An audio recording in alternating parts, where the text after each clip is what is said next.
healthy, parang very makatotohanan. So very liberating siya. Feeling ko parang sarap sa feeling mo na. Nagagawa ko na. Ganyan. Yes. So Heidi, after watching this, don't you miss it?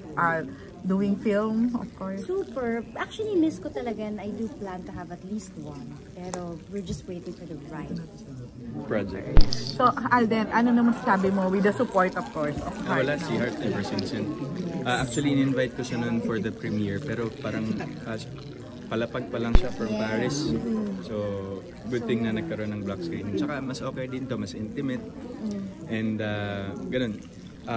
Yung support ni Heart sa akin, rest assured that my support to you, nandun din. Always.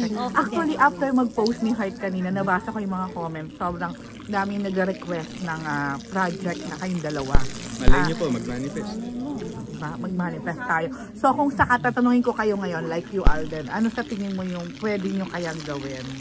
Ako meron akong storyline. Ay, ang bongga. Nasabi ko na yung storyline. Yes, alam ko na rin. Alam mo na rin. And ang ganda. So pagkatapos ng interview na to, meron kami pupuntahan. May mga nag-request. pero yun, maganda yung concept. Saka pag-uusapan pa namin formally. Pero so far pasok eh. Maganda siya, maganda. Ay, exciting. Yes. Oh, yun. Welcome back, mga kaaldab. Ito siguro yung mga komento ngayon na pinag-uusapan at pinagpepiestahan. Di po ba na may project nga po talaga sila Alden at si Heart Evangelista at pinag-uusapan nga po talaga. Sabi ko nga po sa inyo dito po sa channel ni Mr. Destiny, 101% updated po kayo. Di po ba? Kita nyo naman po sa video, ebidensya at resibo sa mga magre-react, sa mga magkokomento, sa mga magsasabi ng ganito, ganyan. Ayan na po ang resibo. Di po ba? Gano'n naman po tayo ka-updated. Ako, nagbibigay ako ng mga resibo, nagbibigay ako ng ebidensya, para lang po maging kalmado, para lang po alam po ng iba. Kasi sabi ko nga, yung iba matatalino naman po talaga eh. Yung iba mahuhusay naman po talaga. Kumbaga, nagre-react sila, nagtatanong sila, di po ba? Talagang masasabi mo na, hindi, bigyan mo kami ng resibo, Mr. Destiny. Bigyan mo kami ng ebidensya. Hindi yung mga throwback video lang yung sasabihin mo, mga throwback picture lang yung ipapakita mo. Di po ba? Sabi ko nga po sa inyo, dito po sa channel ni Mr. Destiny, 101% updated po kayo. Di po ba? Tama naman po ako eh.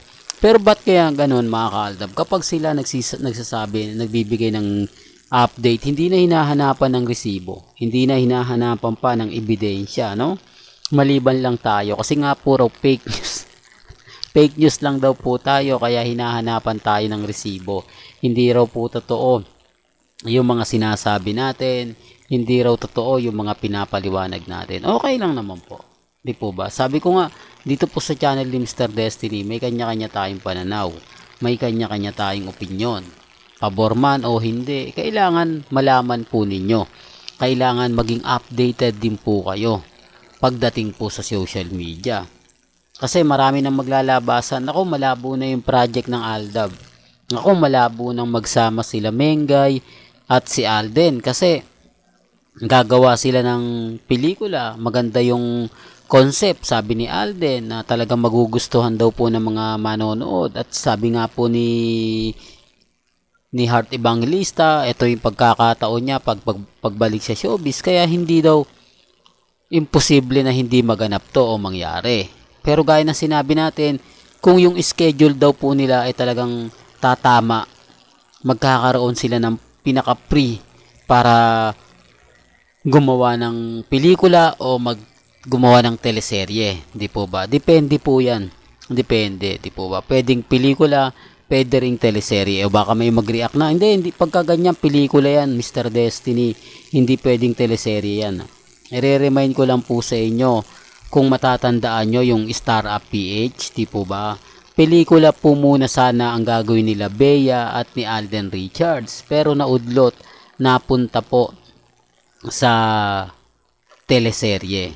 O, para lang klaro, yan, may mga ebidensya at resibo, o, di po ba? Pero hindi nga po natuloy yung pelikula nila na A Moment to remember. Napakaganda nga po talaga ng istorya noon, mga kaaldab. Kung natuloy yun, kung natuloy yun. Dahil Korean movie yun na talagang iiyak ka, talagang grabe, di po ba? Although maganda rin yung Star Up PH. Pero yung pelikulang A Moment to Remember, isang napakaganda nun. Kasi napanood ko po yun.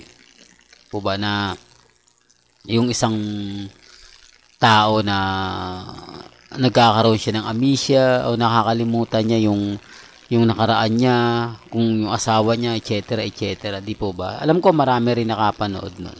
Di po ba? Well, balikan natin sina Alden at si Maine at si Hart. Yan nga po yung pinambabasag nila. Ito nga po yung sinasabi nila, nako, malabo na yung Aldab movies. Malabo na magsama sila Mengay at si Alden kasi napakaraming trabaho na nakahilera kay Alden. Alam nyo, sa totoo lang po, depende po yan, depende. Kung ano po yung mangyayari, kung ano po yung magaganap. Marami kasing nagsasabi, nako, ano lang yan, promotion, konting pag-uusap, pero hindi naman daw magkakatotoo dahil marami naman po talagang project si Hart at si Alden, sobrang busy. Depende pa rin po yan. At may pelikula pa naman si Alden ngayon na kumbaga kasama niya si Sharon Cuneta. Di po ba? Kaya nga po sabi ko sa inyo dito po sa channel ni Mr. Destiny, lahat po ng mga gusto nyong i-update, lahat po ng gusto nyo pong malaman, kung mga kaganapan patungkol kay Alden, kay Mengay, sabi ko nga po sa inyo, kung comment nyo lang po, tapos tayo na po bahala mag-iimbestiga, tayo na po bahala maghanap. Di po ba? Kung may nakita po kayo na hindi ko na-update, o Mr. Destiny, may ganap na ganito ganyan, pakitignan mo nga, pakiimbestigahan mo nga. Di po ba? Kita nyo naman po kay Madam E.G. Marcelo, di po ba? Yung mga update niya sa akin, minsan hindi ko napapansin, hindi ko nakikita, pero gaya nga po ng comment niya, nakita ko, siyempre sinerch natin, tinignan natin, naghanap tayo ng i-resibo, naghanap tayo ng ebidensya, at doon nga, nakakuha po tayo. Di po ba? Yan ang isa sa kagandahan kasi may mga update din po na hindi ko rin po talaga nakikita sa dami kasi, di po ba? Pero kapag nag-trending na siya at umangat na po siya sa Instagram, sa Twitter, sa Facebook, sa website, agad-agad ko na pong nahahanap yon. Ganun po tayo kabilis. Well, hanggang dito na lang po yung updates natin, mga kaalda ba? Kaya kung gusto nyo pa po ng pinaka-latest at sariwang update, abay tumutok lang po kayo dito sa channel ni Mr. Destiny para updated po kayo sa mga latest at sa mga bagong video po na ilalabas po natin maya-maya lang. Hanggang sa muli, salamat po sa panonood at pakikinig.